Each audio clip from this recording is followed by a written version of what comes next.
Super 6 మీరు చూసినప్పుడు ఒక 6 పాయింట్లని యువతకు 20 లక్షల ఉద్యోగాలు, 3,000 రూపాయల నిరుద్యోగ భృతి, యువత నిర్వీర్యం అయిపోయింది, మళ్ళీ అలాంటి యువతకి కాన్ఫిడెన్స్ ఇవ్వాల్సిన అవసరం ఉంది ఉద్దేశంతో ఈ కార్యక్రమాన్ని తీసుకున్నాం.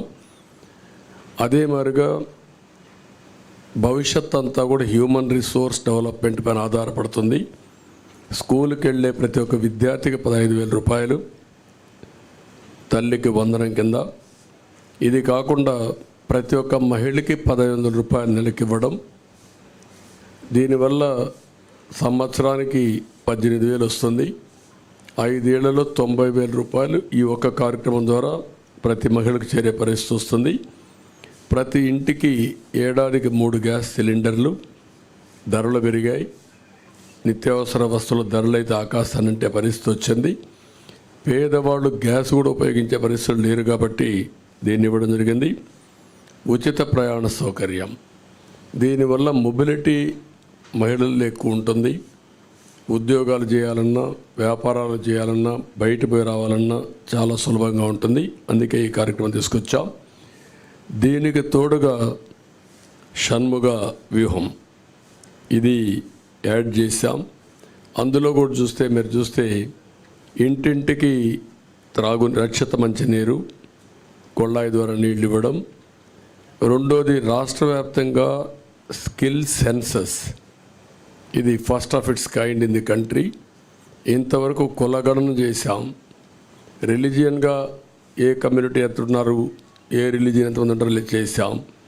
ఫస్ట్ టైం స్కిల్ గణన చేయడం, అంటే స్కిల్ ఎవరికి ఎలాంటి స్కిల్స్ ఉన్నాయి, ఎలాంటి స్కిల్స్ సమాజంలో మెరుగైన అవకాశాలు ఉంటాయి, ప్రపంచంలో ఎలాంటి డెవలప్మెంట్ జరుగుతాయి, ఎలాంటి స్కిల్స్ మన యువతకు కానీ అందరికి కానీ ఇవ్వగలిగితే ప్రొడక్టివిటీ పెరుగుతుంది అనే దానిపైన మెయిన్గా ఫోకస్ చేయడం కోసం దీన్ని పెట్టుకోవడం జరిగింది. ఇంకొక పక్క చిన్న మధ్య తరహా పరిశ్రమలకి, అంకుర సంస్థలకి ప్రాజెక్ట్ వ్యయంలో గరిష్టంగా 10 లక్షల రూపాయల సబ్సిడీ ఇవ్వడం. ఇది కాకుండా ఇంకొక పక్కన చూస్తే ఎన్డీఏ ప్రభుత్వం తెచ్చిన 10% ఈడబ్ల్యూఎస్ రిజర్వేషన్స్ అమలు చేస్తాం. అది economically middle class, all OCs ఎవరైతే ఉన్నారో వాళ్ళల్లో 10% ఈడబ్ల్యూఎస్ రిజర్వేషన్స్ పెట్టి, అందులో కూడా ఎకనామికలీ బ్యాక్వర్డ్కి రిజర్వ్ చేసి విద్యా ఉద్యోగాల్లో ప్రాధాన్యత ఇస్తాం. ప్రజాదాని అమరావతిని మళ్ళా కొనసాగించి ఉపాధి, ఉద్యోగ అవకాశాలన్నీ కల్పిస్తాం. ఇది కాకుండా ఇంకొక పక్కన మీరు చూస్తే యువత కోసం చాలా స్పష్టమైన ఒక మేనిఫెస్టో తీసుకొస్తున్నాం.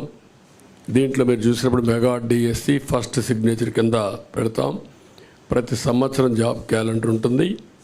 ఉత్తరాంధ్ర, కోస్తా, రాయలసీమ ఉద్యోగ కల్పనకి ఏ అవకాశాలు ఉన్నాయో అన్నీ ఉపయోగించుకుంటాం. ఎంఎస్ఎంఈకి ఎక్కువ ప్రోత్సాహం ఇస్తాం. పరిశ్రమలకు అనుకూలంగా పాలసీలు తీసుకొస్తాం. మళ్ళీ పెద్ద ఎత్తున పెట్టుబడులు తీసుకొచ్చి రాష్ట్రానికి ఉపాధి అవకాశాలు కల్పించే బాధ్యత తీసుకుంటాం. యువత ఎప్పుడు సాలిడ్గా ఫ్యూచరిస్టిక్గా ఉండడం కోసం క్రీడల్ని ప్రోత్సహిస్తాం.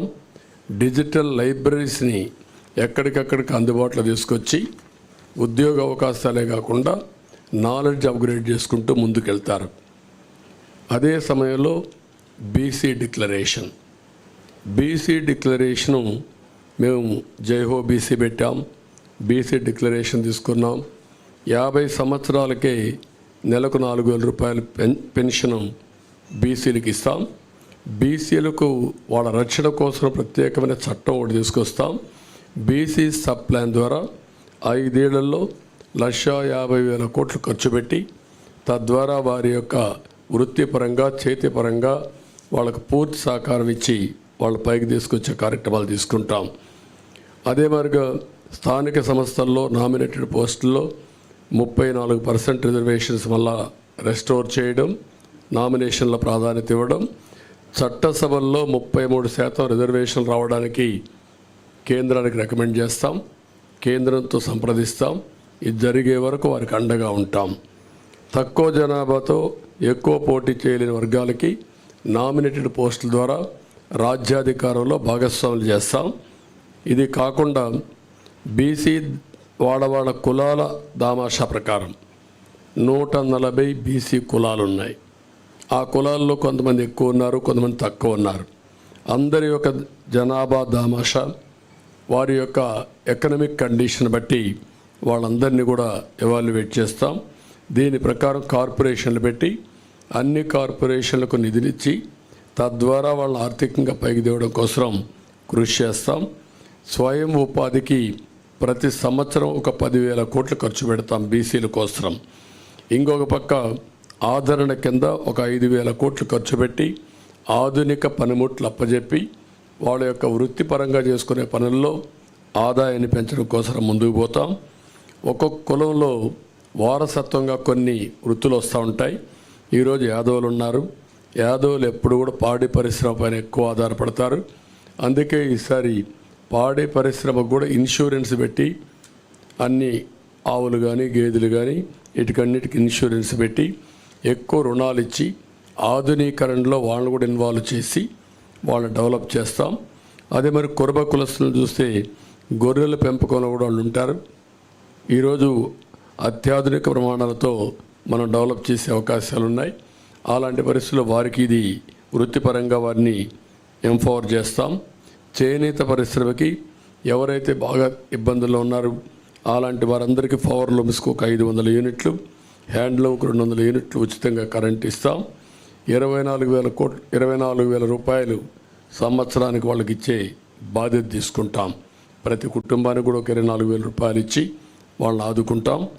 ఇవి కాకుండా ఈరోజు నాయీ బ్రాహ్మణులకి వాళ్ళ గౌరవ వేతనం, దేవాలయాల్లో పనిచేసి అందరికీ 25,000 రూపాయలు గౌరవ వేతనం ఇప్పిస్తాం. షాపులకు 200 యూనిట్లు కరెంటు ఉచితంగా ఇస్తాం. గీత కార్మికులకి మద్యం షాపుల్లో 10% రిజర్వేషన్లు పెడతాం. వడ్డరికి క్వారీల్లో 15% రిజర్వేషన్లు పెడతాం. రాయల్టీ, సీనరీ ఛార్జీల్లో మినహాయింపు ఇస్తాం.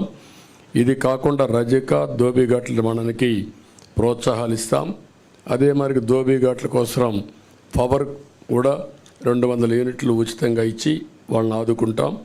మత్స్యకారులు ఎవరైతే ఉన్నారో విరామ సమయంలో, వేటకు పోలేని సమయంలో 20,000 రూపాయల ఆర్థిక సహాయం చేసి 217 జీవోని రద్దు చేస్తాం. వారిని అన్ని విధాలు ఆదుకోవడానికి బోట్ల మరమ్మతులు కానీ, కొత్త బోట్లు కొనియడం కానీ ఇవన్నీ చేస్తాం. ఎక్కడికక్కడ ఏవైతే చిన్న చిన్న పోర్ట్స్ ఇవన్నీ ఉన్నాయో దానికి కూడా ప్రాధాన్యత ఇచ్చి వారిని ఆదుకోవడం కోసం ముందుకెళ్తాం. స్వర్ణకారుల అభివృద్ధి కోసం కొత్తగా ఒక కార్పొరేషన్ పెడతాం. వారిని కూడా ఆదుకుంటాం. ఎవరైతే ఈ ప్రభుత్వంలో అతి దారుణంగా తోట చంద్రయ్య, అమర్నాథ్ గౌడ్, జల్లయ్య యాదవ్, పాల సుబ్బారావు ఇలాంటి వ్యక్తులను అతి క్రూరంగా చంపేశారు, ఆ కేసులని రీఓపెన్ చేస్తాం. తప్పకుండా కఠినంగా యాక్షన్ చేసి వాళ్ళందరిపైన కఠిన చర్యలు తీసుకొని వాళ్ళ ఆత్మకు శాంతి కలిగే విధంగా బీసీల కోసం మేము పనిచేస్తాం. ఇంకొక పక్క మహిళలు ఉన్నారు. నేను ముందే సూపర్ 6లో 4 కార్యక్రమాలు మహిళలకే ఇచ్చాం.